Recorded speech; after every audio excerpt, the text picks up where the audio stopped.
السلام علیکم ورحمۃ اللہ۔ طلبہ عزیز، آپ کے دل میں ذہن میں بہت سارے اشکالات ہوں گے کہ 30% سلیبس یا نصاب کی کٹوتی کے بعد کس طرح کا امتحان پرچہ آئے گا، پیپر کیسا ہوگا، پیٹرن کیا ہوگا۔ انشاءاللہ وہ بہت سارے اشکالات، کنفیوژنس دور ہو جائیں گی آپ اگر اس سیمپل پیپر کو جو CBSE نے جاری کیا ہے اور 2 الیکٹیو کے لیے دھیان سے دیکھیں، مطالعہ کریں، سمجھنے کی کوشش کریں۔ آپ کو بہت ساری باتیں معلوم ہوں گی، جن میں سے ایک بات یہ کہ CBSE نے اس بار جو ہے واقعی امتحان کو بہت آسان کر دیا ہے۔ اگر آپ میرا خیال ہے 1 گھنٹہ 1.5 گھنٹہ ابھی سے اردو کو پڑھیں روزانہ، 1 گھنٹہ بھی اگر ابھی دیں فی الحال کے 2 مہینے جنوری تک، اور فروری میں جا کے بڑھا دیں تو انشاءاللہ آپ بڑی آسانی سے 80 نمبر کا پرچہ ہے، یقین مانیں آپ کے 80 ہی حاصل کر سکتے ہیں، ورنہ عام محنت سے آپ 65 سے 70 بآسانی حاصل کر سکتے ہیں انشاءاللہ، اگر آپ تھوڑی سی محنت 1.25 گھنٹہ 1.5 گھنٹہ روزانہ اردو کو دے دیں، 1 سے 1.5 گھنٹہ۔ آپ دیکھیں گے اس میں 80 نمبر کا امتحان ہے، اور آبجیکٹیو ٹائپ کوشچنز جن کو ہم کثیر الانتخاب سوالات کہتے ہیں، MCQ کہتے ہیں، وہ 20 نمبر کے سوالات دیے گئے۔ بھائی کتنا آسان کر دیا معاملے کو۔ اقتباس دیکھیں گے آپ، جب درسی اقتباس دیکھیں گے تو اس میں جو سوالات پوچھے گئے ہیں سین پیسیجز میں، وہاں آپ کو سوالات میں آپشن دے دیے ہیں۔ غرض یہ کہ سوالوں کا جواب بھی آپشنز میں موجود ہے، آپ کو اپنے ذہن سے نہیں لکھنا ہے۔ بس یہ جو پہلی چیز جو ہم شروع کر رہے ہیں، جو پہلا سوال ہے، وہ غیر درسی عبارت ہے، یعنی وہ عبارت ہے جس کو آپ نے پڑھا نہیں ہے کتاب کے اندر۔ اس کو عبارت کو پڑھنا ہے دھیان سے، اور پوچھے گئے متعلق سوالات کو جواب دینا ہے۔ آپ کو 5 سوال پوچھے گئے ہیں، مثلا کبیر اور گرو نانک کا زمانہ کون سا تھا۔ آپ دیکھیں گے جلد بازی میں ٹائپ کیا گیا ہے، بہت ساری غلطیاں ہیں اس میں CBSE کی طرف سے۔ ان غلطیوں کو نظر انداز کر کے اپنا مضمون، اپنا مطلب کی چیز نکال لیں، اس پر نہ جائیں کہ بہت ساری غلطیاں ہیں وغیرہ وغیرہ۔ 5 سوالات دیے گئے ہیں۔ مزے کی بات کہ جو غیر درسی مضمون ہے، غیر درسی اقتباس ہے، عبارت ہے، اس میں آپ کو چوائس دی گئی ہے کہ یا تو اوپر والا کریں، یعنی ان 5 سوالات کو کریں جو کہ اس اقتباس پر مبنی ہے، یا پھر آپ اس اقتباس پر لومڑی بھی خرگوش کی طرح اپنا بل زمین کے اندر، اپنا بل زمین کے اندر بناتی ہے، اس کے بل میں بھی آنے جانے یا خطرے کے وقت نکل بھاگنے کے لیے بہت سے منہ ہوتے ہیں، اس طرح کے بل خود محنت کر کے بھی بنائے جاتے ہیں وغیرہ وغیرہ، یا پھر اس اقتباس کو پڑھ کر پوچھے گئے 5 سوالات کے جواب دے سکتے ہیں۔ سوال نمبر 2 آپ دیکھیں، پہلا سوال 5 نمبر کا تھا، 5 سوالات تھے، اقتباس میں ہی جوابات موجود تھے۔ دھیان سے بس پڑھنا اگر آپ کو آتا ہے، آپ آسانی کے ساتھ جو آپ کو اقتباس زیادہ آسان لگے دونوں میں سے اس اقتباس کو چنیں۔ اور پھر ہے درج ذیل شعری غیر درسی اقتباس، اقتباس نہیں ہے دراصل، یہ شعری حصہ ہے، کہہ لیں چلیے اسے شعری حصہ ہے یہ، اور اس میں بھی 5 سوالات۔ فیض احمد فیض کی غزل ہے، گلوں میں رنگ بھرے باد نو بہار چلے، چلے بھی آؤ کہ گلشن کا کاروبار چلے، قفس پنجرا جیل اداس ہے یاروں، صبا سے کچھ تو کہو، صبح کی ہوا جو صبح صبح بریز چلتی ہے ٹھنڈی ہوا، کہیں تو بہر خدا آئے ذکر یار چلے، بڑا ہے درد کا رشتہ یہ دل غریب سہی، سبھی نہیں صحیح، تمہارے نام پہ آئیں گے غم گسار چلے، جو ہم پہ گزری مگر شب ہجراں ہجراں کی رات، جس رات میں ہمارا کوئی اپنا موجود نہیں تھا ہمارے پاس، تنہائی کی رات، ہمارے اشک تیری عاقبت سنوار چلے، مقام فیض کوئی راہ میں جچا ہی نہیں، جو کوئے یار سے نکلے تو ہو کے دار چلے۔ تو فیض نام اسے تخلص کہیں گے۔ 5 سوال، کون اداس بیٹھا ہے؟ قفس اداس ہے یارو، ہوا سے کچھ تو کہو۔ جس قفس میں، جس اس میں وہ موجود ہے، وہ قفس اداس ہے، غرض وہ شخص اداس ہے جو قفس میں موجود ہے۔ شاعر کس کا کاروبار؟ گلشن کے کاروبار کے چلنے کی بات کر رہا ہے۔ گلشن کا کاروبار کیا ہے؟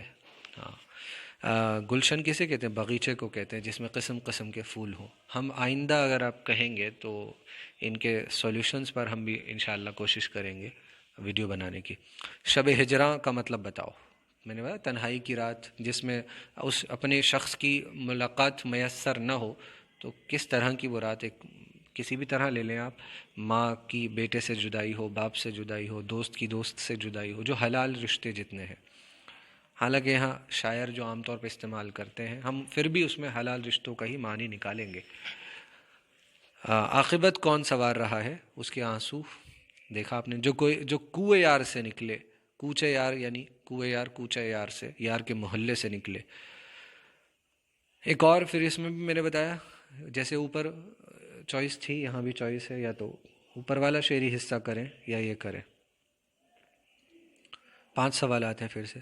اب باری آتی ہے کثیر الانتخاب سوالات، آبجیکٹو ٹائپ کوشچنس. 5 سوالات دیے گئے ہیں، کنہیں 4 سوالوں کو کرنا ہے. 5 5 5 5 کر کے 25 سوال ہیں. 4 4 4 کر کے 5 حصوں میں 20 سوال کرنے ہیں.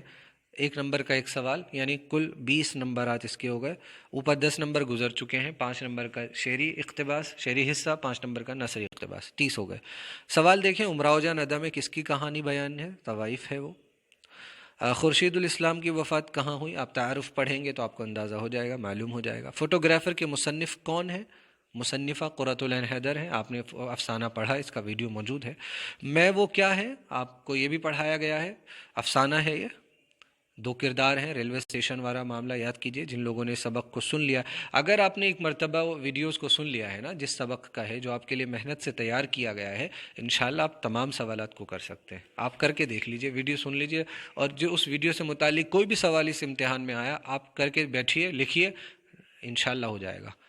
زرد پتوں کی بہار، ابھی حال ہی میں یہ سبق بنایا ہم نے. زرد پتوں کی بہار، رام لعل جو خود افسانہ نگار ہے مگر یہ سفر نامہ ہے. پاکستان گئے تھے، لاہور گئے تھے اپنے شاعر، اپنے ادیب دوستوں سے ملنے. اس ملاقات، اس منظر، اس سفر کی انہوں نے ماضی کی جو ہے، ماضی کی دنیا میں جو لوٹے ہیں، گزرے وقت کی دنیا میں جہاں ان کی پیدائش ہوئی، جہاں یہ ملازمت کر رہے تھے اور بٹوارہ ہوا تو ملک چھوڑ کر ہندوستان آ گئے تھے. زرد پتوں کی بہار سفر نامہ ہے، سفر کی رودات بیان کی گئی ہے. اب بھاگتے ہیں سایہ عشق بتاں سے ہم، الطاف حسین حالی کی غزل ہے، اس کا ایک مصرع دیا ہے. حالی کی پیدائش پانی پت میں ہوئی تھی. الطاف حسین حالی اصلاح کس سے لیتے تھے؟ غالباً یہ سوال پوچھا گیا، میں نے بتایا بہت ساری غلطیاں ہیں، تو مرزا غالب سے بھی انہوں نے اصلاح لی ہے. یہ مرزا غالب بھی ان کے استاد ہیں، دہلی میں موجود تھے، اور کچھ وقت انہوں نے شیفتہ کی شاگردگی بھی اختیار کی ہے. لیکن میرا خیال ہے یہاں جو سوال پوچھا گیا ہوگا وہ غالب کے حوالے سے پوچھا گیا ہوگا. حیات سلام کب لکھی گئی؟ حیات، اس سوال کو آپ دیکھیے گا کتاب میں. اگر آپ کو اس وقت مجھے لگ رہا ہے کہ بہت ساری لفظی غلطیاں یہاں پر ہیں، تو اس کو میں نے جیسے کہا نظر انداز کریں، لیکن اگر آپ کتاب میں دیکھ لیں گے تو آپ کو پتہ چل جائے گا کہ اس سے کیا مراد لے رہے ہیں، حیات سلام یا حیات الاسلام. انشائیہ کی ابتدا کس نے کی؟ ہم نے انشائیہ آپ کو میرا خیال ہے اس میں ایک مچھر انشائیہ پڑھایا گیا تھا، تو جہاں انشائیہ کا تعارف دیا گیا ہے وہاں پر یہ آپ کو معلوم ہو جائے گا کہ انشائیہ کی ابتدا جو ہے ان میں سے کس نے کی ہے. میرا خیال ہے سر سید احمد خان بنیادی طور پر ان کی جو ہے رائٹنگز میں، ان کی تحریروں میں مانا جاتا ہے کہ انشائیہ کی ابتدا ہوئی. پھر بھی آپ ایک بار اس تعارف کو پڑھ سکتے ہیں. میں یہاں سولوشن ابھی فی الحال نہیں کرا رہا. نون میم راشد کا کیا نام ہے؟ آپ کو نظر محمد نام پتہ چل جائے گا. عمیق حنفی کا انتقال کہاں ہوا؟ طرز کا مطلب ہے انداز، منہمک کا مطلب ہے مصروف. یہ آپ اس میں لفظ آیا تھا جہاں احمد جمال پاشا جو ہے کلیم الدین احمد کا خاکہ لکھ رہے تھے. گرفت کا مطلب ہوتا ہے پکڑ کرنا، پکڑ لکھ دیا، پکڑ. نظر کرنا مطلب پیش کرنا، تحفہ دینا. تائب گناہ کرنے والا، توبہ کرنے والا، توبہ سے، گناہ سے توبہ کرنے والا، توبہ کرنے والا. بہرحال یہ تقریباً 25 سوال ہیں جس میں سے آپ کو 20 سوالات کرنے ہیں، اور آپ کے نصاب پر الگ الگ جگہ سے سوال پوچھے گئے ہیں. اسی لیے ایک مرتبہ دھیان سے کتاب کو پڑھنا 2-3 مرتبہ ضروری ہے. احمد جمال پاشا کا اصلی نام حال ہی کے ہم نے ویڈیو میں بتایا تھا، نزہت پاشا، محمد نزہت پاشا. اب دیکھیے سوال نمبر 8 ہے نثری درسی اقتباس ہے، غور سے پڑھنا ہے. 5 MCQ کوشچن ہے، 5 کا جواب دینا ہے. اقتباس دیا گیا ہے ہمیں 1937 کی گرمیوں کے شروع میں پنجاب کسان کمیٹی کا. یہ سبق ابھی ہم نے پڑھایا نہیں ہے، یہ آپ دیکھیں گے. یہ میرا خیال ہے یادیں کا حصہ ہے جہاں تک مجھے یاد ہے، یا رپورتاز کا حصہ ہے. بہرحال تو اس میں 5 سوالات دیے گئے ہیں، آپ اس سبق کو کر لیں گے تو انشاءاللہ ان 5 سوالات کے جوابات. اقتباس کو پڑھنا ہے ایک بار اور اقتباس میں ہی جواب مل جائیں گے. اور ویسے سبق کو بھی پڑھیں، ہم اس پر بھی ابھی ویڈیو بنانے والے ہیں. یہ شعری درسی اقتباس ہے، کتاب کا اقتباس ہے. اب یہاں دیکھیے، یہاں چوائس نہیں ہے، یعنی 2 اقتباس نہیں ہے، نہ ہی 2 شعری حصے ہیں جیسا کہ انسین پیسج میں تھا، پروز میں بھی، پوئٹری میں بھی. یہ جب لگے زخم تو قاتل کو دعا دی جائے، یہ میرا خیال ہے غزل ہے، اور اس غزل کے جو شاعر ہیں معین احسن جذبی، یا ان کا کیا نام ہے، جو جاوید اختر صاحب کے والد ہیں، جاں نثار اختر، ان کی یہ غزل ہے، جاں نثار اختر کی یہ غزل ہے۔ شاعر نے کس کا حل ڈھونڈ لیا؟ دیکھیے ذرا کہ ہم نے انسانوں کے دکھ درد کا حل ڈھونڈ لیا، کیا برا ہے جو یہ افواہ اڑا دی جائے۔ تو انسانوں کے دکھ درد کا حل، سوال ادھورا ہے، آپشن ادھورا ہے۔ امتحان میں، اصل امتحان میں سوالات اس طرح ادھورے نہیں آئیں گے، اس بات سے بے فکر رہیے گا، اس میں بہت ساری غلطیاں ہیں۔ درجہ بالا شاعر کی کون سی صنف ہے؟ یہ غزل ہے، غزل ہے۔ غزل کی پہچان آپ جانتے ہیں، غزل کی پہچان ہر شعر مضمون کے لحاظ سے آزاد ہوتا ہے، مکمل ہوتا ہے۔ اور ایک اور غزل کی پہچان کیا ہے کہ پہلا شعر جو ہے، پہلا شعر، اس کے دونوں مصرے ہم قافیہ ہوتے ہیں، ہم ردیف بھی ہوتے ہیں، دی جائے دی جائے ردیف ہے، اور دعا اور اس کا قافیہ اٹھا۔ لیکن اب جو باقی کے اشعار ہوں گے اس میں صرف دوسرے مصرے میں اس قافیے کو دہرایا جائے گا۔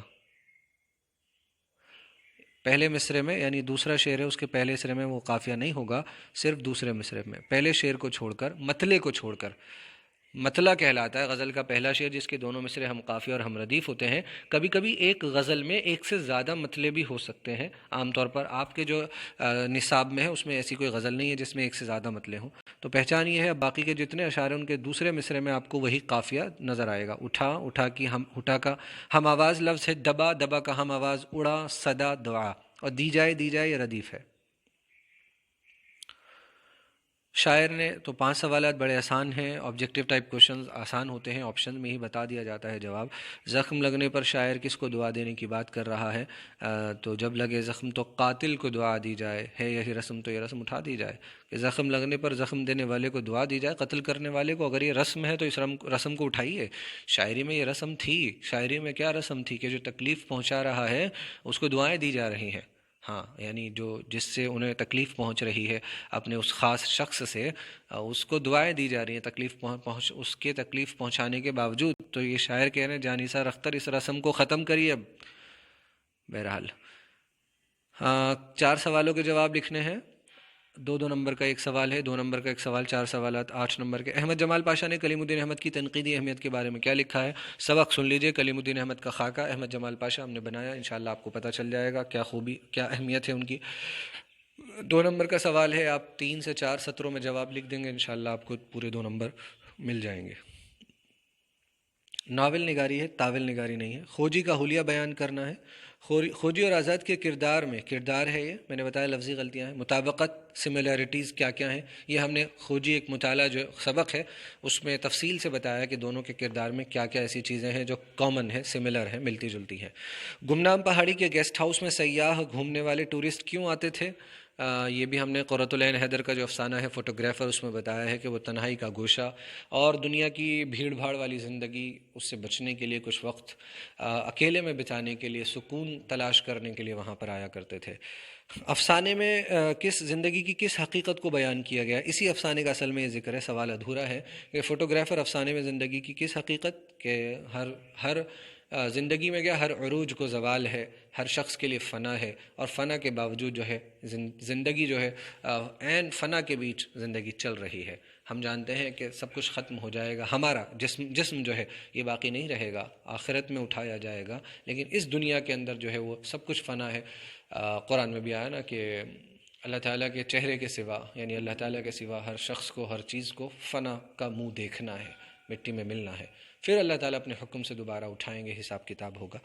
ہوری کون ہے اور وہ پریم چند کے کس ناول سے تعلق رکھتا ہے؟ ہوری کون ہے؟ ایک غریب کسان ہے، پریم چند کے گودان سے اس کا تعلق ہے۔ شہزادے نے ہوا کی دیوی سے کیا سفارش کی؟ آپ اس افسانے کو بھی سن لیں تو انشاءاللہ بڑی آسانی سے۔ اس نے کیا کہا تھا؟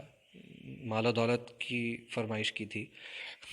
پھر سے 4 سوالوں کے جواب، اب یہاں 4 نہیں 3 سوال یہاں پھر سے غلطی ہے، 3 سوال اور 2 سوال ہیں غالباً 3 نمبر کے۔ لذت تیرے کلام میں آئی کہاں سے، یہ پوچھیں گے جا کے حالی جادو بیاں سے ہم۔ الطاف حسین علی کی غزل کا حصہ ہے، شعر ہے، تشریح کرنی ہے۔ اقبال کی شاعری کا امتیاز، خاص بات کیا ہے؟ روح عرض آدم کا استقبال کرتی ہے۔ اس نظم میں ہم نے بتایا کہ اقبال کی شاعری کی کیا خصوصیات ہیں۔ ان کی شاعری کا اصل مقصد پیغام ہے، سوتے ہوئوں کو جگانا ہے، خاص طور پر اس امت محمدیہ کو جو سو رہی ہے اور جو خودی کا احساس بھلائے بیٹھی ہے، اپنی زندگی کا مقصد بھولی ہوئی ہے، اور زندگی کو، اس قیمتی وقت کو، صحت کو، سب کو برباد کر رہی ہے۔ روح عرضی، زمین کی روح آدم کا استقبال کیوں کرتی ہے؟ شاعر اپنے ماضی کی صبح کو کس لیے یاد کرتا ہے؟ زرد پتوں کی بہار سے یہ سوال ہے۔ خود نوشت، خدا نوشت نہیں، خود نوشت آٹو بایوگرافی یا آپ بیتی کی تعریف بیان کیجیے، اس پر ابھی ہم سبق بنائیں گے انشاءاللہ۔ اب دیکھیں آپ، نظم کا خلاصہ اور کسی افسانے کا خلاصہ، 6 نمبر 5 نمبر، کسی ایک نظم کا خلاصہ یعنی مرکزی خیال یا خلاصہ گورے غریباں پر ہم ویڈیو بنا چکے ہیں، اور آپ خلاصہ اس کا بڑی آسانی سے ایک بار سبق سن لے، لکھ سکتے ہیں۔ اسی طرح افسانہ سکون کی نیند پر ویڈیو موجود ہے، بجوکا پر بھی موجود ہے، میووں پر بھی، باقی جو رہے گا انشاءاللہ ان پر بھی بنا دیا جائے گا۔ دبستان دہلی کی خصوصیات میر اور غالب کے تذکرے کے ساتھ لکھنی ہے۔ دبستان دہلی کی کیا کیا خصوصیات ہیں کرا دیں گے۔ 5 نمبر میں سوال پوچھا گیا ہے، یہ وہ حصہ ہے جو اردو ادب کی تاریخ اور اس سے مطلب وہاں جا کر ملتا ہے۔ کسی ایک کی حالات زندگی پر نوٹ لکھنا ہے، قرۃ العین حیدر، اقبال مجید یا شفیع جاوید، کسی ایک کی۔ آپ کو یاد ہوگا جب ہم نے کلاس 12 کا جو CBSE نے سلیبس، ریڈیوسڈ سلیبس جو بتایا تھا، دکھایا تھا، ہم نے اس وقت بہت تفصیل سے اس پر کہ دبستان دہلی، دبستان لکھنؤ، اردو زبان ادب کی تاریخ یا اردو زبان کا آغاز اور ارتقاء، اس کے علاوہ تمام ہم نے سیکشنز دیکھے تھے کہ کون کون سا کتنے کتنے نمبرات کس کس میں سے آئیں گے، اور ہو بہو اسی طرح انہوں نے پیش کیا ہے۔ دبستان دہلی کی خصوصیات، میر اور غالب دونوں شاعر دبستان دہلی کے، ان کے حوالے سے بتانی ہے۔ پہلے بتانا ہے دبستان دہلی کی کیا خصوصیات ہیں، اور پھر میر اور غالب کا مرتبہ، مقام، اور دبستان دہلی کی جو خوبیاں ہیں وہ میر اور غالب میں بھی ہیں، تبھی تو وہ دبستان دہلی کے شاعر ہیں، اور انہی کی وجہ سے بھی دبستان دہلی وجود میں آیا ہے۔ ہم اس پر الگ سے ایک سبق بنائیں گے۔ ایک حالات زندگی دیے ہیں تینوں کے۔ مرحوم کی یاد میں اس سبق کا خلاصہ لکھنا ہے، آپ کو معلوم ہے یہ دوسری کتاب سے دیا گیا ہے۔ پطرس بخاری کا مضمون ہے، سائیکل پر جو انہوں نے لکھا ہے، انشائیہ ہے یہ، مرحوم کی یاد میں۔ ہم نے اس پر تفصیلی ویڈیو بنایا ہے، آپ بڑی آسانی کے ساتھ اس ویڈیو کو ایک بار سن لیں، سبق کا خلاصہ اپنی زبان میں لکھ دیں، مکمل نمبر ملیں گے انشاءاللہ۔ یہ مت سوچیں یاد کر کے لکھیں گے، نہیں، سبق کو دھیان سے سنیے، بٹھائیے اہم اہم چیزوں کو ایک طرف، پوائنٹس بنائیے رفلی، اور جب لکھنا ہو امتحان میں تو ایک طرف رف لائن کھینچ کر وہاں پوائنٹس لکھیے کہ میں خلاصے میں کیا کیا چیزیں بیان کروں گا، اور بس ان کو بیان کرتے چلے جائیے، 4-5 چیزوں کا بیان کر دیجیے 8-10 لائنوں میں انشاءاللہ ہو جائے گا۔ ایک پر نوٹ لکھنا ہے، منشی پریم چند پر یا آغا حشر کاشمیری پر، کاشمیری چوائس دے دی ہے، آسان بات ہے۔ ناول بیوہ کے اہم کردار کون سے ہیں اور پریم چند ان کی عکاسی میں کس حد تک کامیاب ہوتے ہیں؟ 5 نمبر میں اس سے پہلے سوال پوچھا جا چکا پچھلے سال کے ناول پریم چند کے ذریعے، ناول بیوہ کے ذریعے پریم چند کیا پیغام دینا چاہتے ہیں، اس پر بھی ہم ایک ویڈیو بنائیں گے انشاءاللہ۔ ڈرامہ یہودی کی لڑکی کے اہم کرداروں پر تبصرہ کیجیے، یہ بھی خیابان اردو سے سوال ہے، اور اس میں بھی کرداروں پر، یعنی یہ دونوں سوال اس بار کرداروں پر مرکوز ہیں، ہے نا۔ اس طرح بھی ہم دیکھ لیں گے ان کو، ان کے کرداروں کو، کیونکہ ناول اور ڈرامے میں کرداروں کی اہمیت بہت ہے، کرداروں ہی کے ذریعے سے قصہ، کہانی آگے بڑھتی ہے، ٹھیک ہے۔ تو ایک بار آپ اس سیمپل پیپر کو جو بھی ہے خود مطالعہ کریں، سمجھیں، اور انشاءاللہ ہم جیسے جیسے اور سبق رہ گئے ہم کوشش کریں گے باقی بھی کرانے کی، جتنے ہو چکے ہیں ان کو تو دھیان سے سنیے، پھر دیکھیں گے آپ کے 50% حصہ ہو چکا ہے ماشاءاللہ۔ لکھنے کی مشق شروع کر دیں، تقریباً 1.5 گھنٹہ آپ کو ضرور اردو کو دیں، ابھی سے کم 1.5 گھنٹہ، 1 سے 1.5 گھنٹہ۔ آپ کی سماعتوں کا شکریہ۔